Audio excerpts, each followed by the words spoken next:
Welcome to This Daring Adventure podcast, where we work on bridging the gap between where we are and where we want to be in order to live a bigger and bolder life. In this podcast, we will provide inspiration, tips, and skills you need to make your life the adventure you want it to be. Here's your host, mindset mentor, and life coach, Trista Gurton.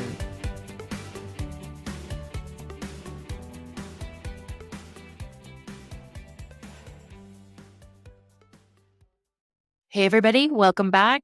This is This Daring Adventure, episode 71, Lies My Brain Tells Me. I am Trista Gurton. I am your host, and I am a master certified life coach. So I apologize because I sound a little stuffed up again, and it honestly only happened within the last 10 minutes before I sat down to record this podcast. So I have no idea why, but I apologize for the stuffiness. I wanted to start off by letting you know that I'm going to be hosting another webinar on June 1st. That's next Saturday at 11 a.m. Eastern. And it is the 6 steps to building a better relationship with yourself.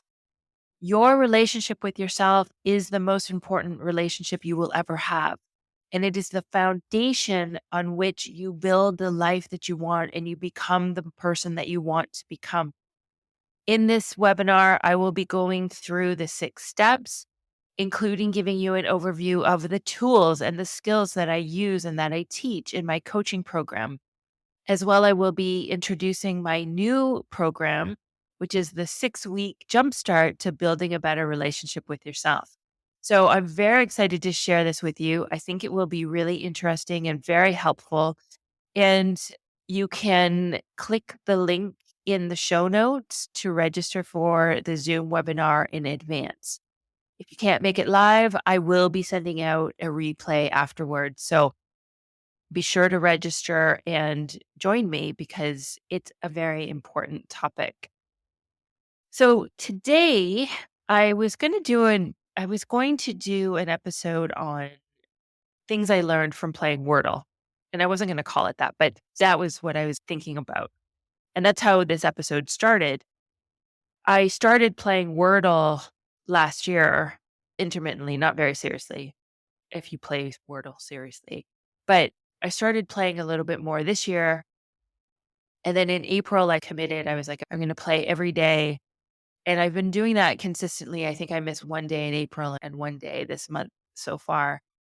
And I guess I thought about it as they talk about brain training and that it's healthy for your brain. And so I never really expected to realize any benefits, to be honest. I didn't really think that I would notice anything after this little experiment. But I have to say, over the past few weeks after playing, and I play on an app. There's a Wordle app, which is annoying because you have to watch some ads and then you collect these coins and whatnot. And then there's also the New York Times version, which I also had started playing. The Wordle app is a little bit easier because they do have clues and they do have help that you can get. And if you don't make it within like the 5 or 6 tries, then you can start again. So I will be honest, I have done that a few times. And I've also used some of the clues, but not so much anymore. But the point is that I started off and I know in April when I really started playing consistently, my brain was just looking at the boxes and the letters and trying to make guesses. And my brain would just tell me, no, this is impossible. You're never going to get this. No. And it was so adamant. Like it was just like, no. And so luckily I had some clues and some things and usually it helped me in that, but I didn't give up. I would stay with it, keep going. And consciously more and more when I noticed my brain saying, no, this is impossible. No, I can't do this. No, it's not going to, no. I would just say, okay, wait, let's just keep going. Yes, I'll figure it out. And Obviously, I had a growing body of evidence that I could figure it out. But I was struck by how adamant my brain was in saying, no, this is impossible. You'll never figure this out. No, it's not. And then, as I was saying, it's changed over the last few weeks because it's become easier for me to make the guesses and the words are just starting to come. I'm still making some mistakes, but it is easier. And I am coming up with these words and I'm like, where did this come from? It's just popping up a little bit easier. I have fewer days where my brain is just, no, it still happens, but it's not every single day like it was before. So I was really struck by the progress and the changes that I've made over the past almost 2 months. So for this episode, I wanted to share that with you. Just we talk about neuroplasticity and we talk about our ability to change and to learn and to grow. And it just really stuck out to me as an example of the changes we can make in our brain. I found it really helpful because I've seen it in other areas of my life, obviously. One of the areas I think is technology, starting my own coaching business and most of it being online, setting up a website and Instagram and all the things. I had to learn that from scratch. And so that takes a while to work out and to puzzle, and it can be very frustrating. I saw it there, but it just really struck me in such a way to see the progress that I've made in such a short time with Wordle. Because I'm telling you, my brain was so adamant that I just couldn't do this. So working through that to me is just an example of how anything is possible. If we're patient and we keep trying and we keep working and we don't listen to that initial sort of reaction from our brain, which is the primitive part of our brain, being lazy, trying to conserve energy, trying to protect us, then we can overcome that. Eventually, that primitive reaction settles down and we are able to work through it and reason through it, do whatever it is we want to do quicker and faster and better. You can apply this to any area of your life and to anything you want to learn and anything you want to pick up. You have that same ability, but it's that initial reaction by the primitive part of our brain that's just, no, it's a real skill. And it takes patience and it takes consistency and persistence to work through that and override it and manage it on a day to day basis. So then I started thinking about what other lies is my brain telling me? Because that was just a blatant lie. No, you can't do it. No, it's not possible. No. And I came up, and of course, I started brainstorming and I came up, I think, with 14 or 15. So just bear with me here. I'm going to go through this, but I think it's really interesting. The first one obviously had to do with Wordle, that it was just too hard. It was impossible. That was the first lie. And I just kept working at it. Just having that awareness, that was what was coming up. That was what my brain was offering me. And then I didn't have to believe it. And I would just settle down, take a pause, keep going. I would get through it. And eventually I got better and better at it too. The second one was when I'm packing my suitcases to go on a trip. Of course, I just returned last week from Paris and Corfu. It was foremost in my mind because I always overpack. And I tried hard not to pack a lot of items this last trip. But once I got to Corfu after Paris, I could have left this behind. I could have left that. I didn't have to bring that. I just noticed a lot of the stuff goes into the suitcase at the last minute. And it's my brain telling me, you need this, you need more, you need options. And I fall for it every single time. So that's something that I'm working on. But I notice that's my brain, especially at the last minute. I'm like, oh, I better throw this in just in case. The third one is that either I don't have enough time, like there's no time, or that it's too late for me. And this has to do more with my age. I'm now 52. I think, oh, there's no more time for me. It's too late for me to do some of these things. I hear this a lot from my clients, especially women who are in their late 40s, early 50s. We tend to suddenly reach this age and think, oh, this is it. We've crossed this line, this imaginary line that now it's not possible for us to start a second career or start a new business or learn something new, a new degree, whatever it is. And that's a lie. It's never too late. In fact, I think this age is actually the perfect time to be starting some of these things, something new, something different. And we're just getting started. It's not too late. You have plenty of time. Let's go. The fourth is it's not good enough. I see this especially with my podcast episodes, with anything that I write, anything, any social media post, anything I'm about to publish and share publicly. It uh, my brain just tells me not that good. It's not good. It's not good enough. It's anywhere in the range from not good to terrible and should be redone or not published or not done at all. Most of the time, I just override that because I just don't want to redo it or I have a deadline and it needs to go out. But there's always this voice. It's not just a voice, it's my brain telling me that it's really not good and you shouldn't put it out there. And I have to override it every single time. I don't know that there will ever be a time where I think, oh, this is really great. I'm going to put this out. But let's see. I will let you know. But I really feel that every single time my brain is telling me that it's not good enough. And then I get feedback from people. I get emails, I get comments, and people appreciate it and say it's good or that they enjoyed it. So it can't be that bad. But in my head, it's terrible. Next is either looking at, I guess it's not working is the lie. And this comes particularly like trying to lose weight or exercising and trying to get in shape for business. It just feels like it's not working, it's not working, it's not working. And that's the loop in my head, my brain telling me it's not possible, it's not working. You're not making any progress.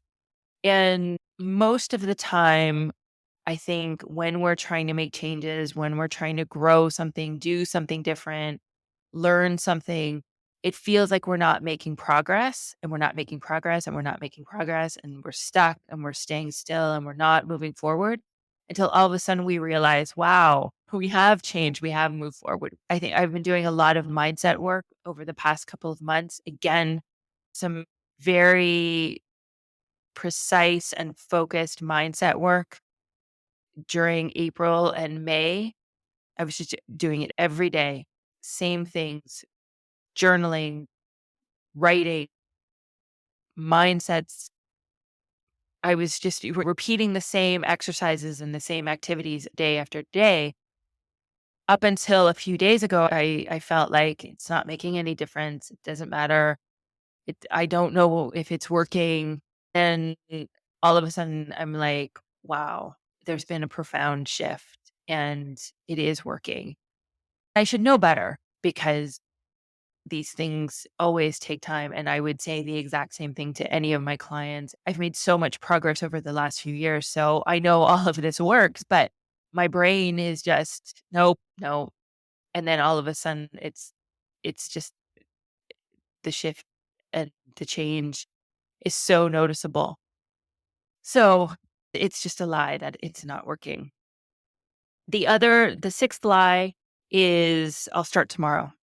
And that's usually always a lie. My brain, if I am looking at giving up sugar or wanting to eat more salads or go for a walk, it's always like tomorrow.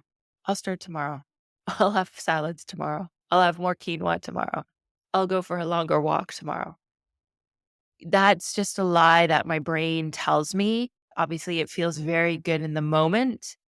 You get that hit of dopamine in the moment because you don't have to do the thing that you don't want to do. And then you just put it off until tomorrow, but you feel better because you think, yes, tomorrow is the day. That's when it really happens. It's okay. I have time. I can start tomorrow. It's always a lie. It's always a lie. You have to just start today. You have to not give in to your brain. You have to just not believe it when it's telling you these stories that tomorrow is better and that you shouldn't start today. The seventh is it's about me. Oftentimes, I think if someone doesn't call us back right away, or they don't message us, or we don't hear from them, or they don't say the right thing, or they don't follow up, or there's a comment made, we really think it's about us and that somehow the person is thinking something about us. There's something wrong with us. We've done something wrong. We're in trouble, whatever it is. Our brain really likes that train of thinking. And it's not true. And most of the time, it's not true. In the odd case, it is. It's really not a big deal. And unless you really have done something that you need to apologize for or make up for, but most of the time we're completely paranoid that we've done something wrong or there's something wrong with us and that's why we're not hearing. But that's usually not the case. If it is, again, it's what the person is thinking. It's about them. It's about what's going on in their head and their interpretation and what they're thinking and feeling. And we have no control over that. So most of the time we're spinning in worry and paranoia and doubt and fear because we think there's something wrong. But that's hardly ever the case. So it's not about me. It's not about you. It it just is. And let the other person have their thoughts and let them do whatever. If you don't hear from somebody, call them. If you don't get the message that you want, tell them. You need something, ask, but don't sit there in doubt and fear and paranoia and worry thinking that there's something wrong with you because it's just not the case. The eighth one is that something is really important. It could be anything that your brain is looping out on. Sometimes it's a product that you want to buy or a pair of shoes or something that you need to do or say, whatever it is. Like it's just so important and so urgent that you have to act on it. There's just this urgency and this drive to do it. And again, that's part of our primitive brain just acting on fear and this urge to resolve something so quickly that you have no control and you're trying to get that hit of it's trying to get that hit of dopamine. It's never that important. We just have to bring our prefrontal cortex back online and take a few deep breaths and calm down because it's usually not that important. Number 9 is that I'm going to die. And that's in the sense like it's that fear based, I'm going to die. When I'm on a plane and there's a little bit of turbulence, I think, oh, I'm going to die. This is it. Like this, I can usually manage it quite well, but it's always one of those things that just crosses my mind. This is it. And we're going down. And it's never the case. Your brain just goes there. It works on fear and it's very much afraid of you dying. Of course, it wants to protect us. It just goes there automatically and it's very dramatic, but it's hardly ever the case. I also have this fear about tsunamis. And I was supposed to go to the Maldives earlier in the year. And I was just like, I can't do it. I can't do it. I was not in the place where I could coach myself through it and do the work. I could have probably under normal circumstances, but I was just like, I just didn't want to deal with it. And I missed my chance to go to the Maldives right now. So I'll have to wait until another time. But again, it was my brain telling me that there was this huge threat and risk. And it was completely fear based and obviously not true. But there you go. Next is what they think matters. So that's another lie that my brain tells me is that other people's opinions are so important. And obviously, it's very normal for us to act and say things in a way that we think will give us they, like whoever they are, their approval and that they will like us and love us. It's very normal. Again, it is a part of the function of the primitive brain trying to be a part of a community, try to have that intimacy, that companionship, making sure that we are part of the tribe, not ostracized or sent away. The brain thinks it's very important for us to have that approval and to fit in and to be liked. But in this day and age, it's really not. Social connections, of course, family, friends, social ties, all very important, but not to the extent that it should be driving our actions and what we say and what we do in an attempt to make people like us or love us. And it happens very naturally in my brain that I like weigh out what I should do and what I should think or what I should say in order to make people approve. And but it's never the it's never true. It's never necessary. My work is to be honest and to be authentic and to listen to what I want and to live my life according to what's important to me. Next is number 12, and it's that it doesn't matter. This is a lie that my brain tells me again about my work or about some of the things that I want to create or to share. And there's a thought that it doesn't matter to anything. It doesn't matter whether it's done or not, whether anybody's going to appreciate it or not. There's always this thought loop that it's not going to make a difference. And I think that's my brain, the primitive part of my brain defaulting to the negative and looking for problems and just looking for the worst case scenario. And I can find evidence, and that's what I do is refocus my brain to find evidence. I get feedback. I work on my belief that it does matter, and I believe that it does matter in the grand scheme of things. If it matters to me, then that's what's most important. Oftentimes, I think of just being able to help one person to make a difference in one person's life or one cat's life if I'm out feeding them or one dog's life if they're rescued or whatever it is. I have to believe that it does make a difference. But I do focus on it makes a difference to me. It it makes a difference to me and I think it's important. So therefore that's enough. Number 13 is that I can't. And this is very similar to the Wordle, but in this way, I specifically think about creativity. Especially when I first started my coaching business and having to think up Instagram posts and podcast episodes and blog posts and things coming up with things to say and to write. It was very challenging and just telling myself that I wasn't very creative, that I didn't have this ability and thinking that creativity was something either you were born with or you weren't. And that's not the case. It's just something that we have to tap into. And it's a skill that I've learned. Some people may be more talented at it than others and may have gifts in certain areas.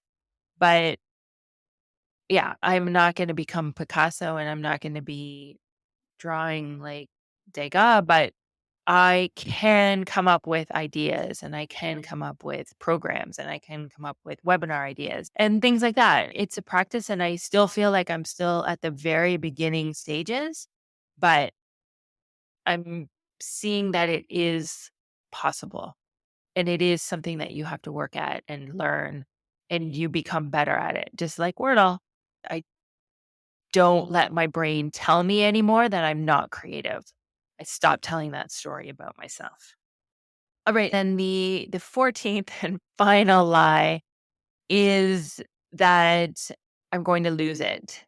So this is a fear-based lie about I'm not going to be able to continue. I remember very distinctly when I got my job with my organization years ago, I was like that I'm going to lose my job. They're going to fire me. They're going to find out I'm no good. They're going to think that they made a mistake hiring me.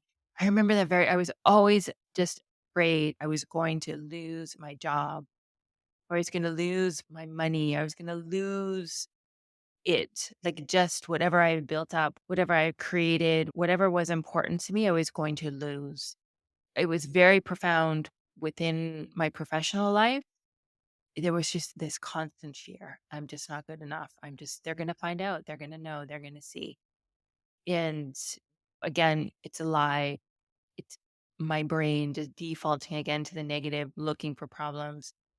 Over time, that's obviously subsided.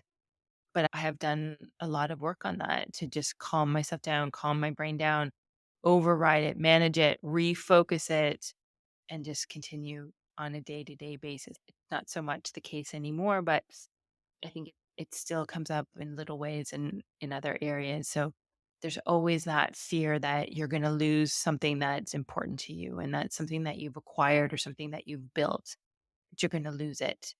And of course, that's always the case in coaching. We always look at, okay, what is the worst case scenario and what could happen? And what if that does happen? And you reason your brain through it and you walk through it and you see you have capacity and you have the capability to problem solve and to take care of yourself. So it's not the end of the world. These things do happen. It is realistic. Spending time and energy and worry on that is never helpful. If you can refocus your brain to say, okay, what is the worst case scenario that I'm afraid of? And what would I do if that happened?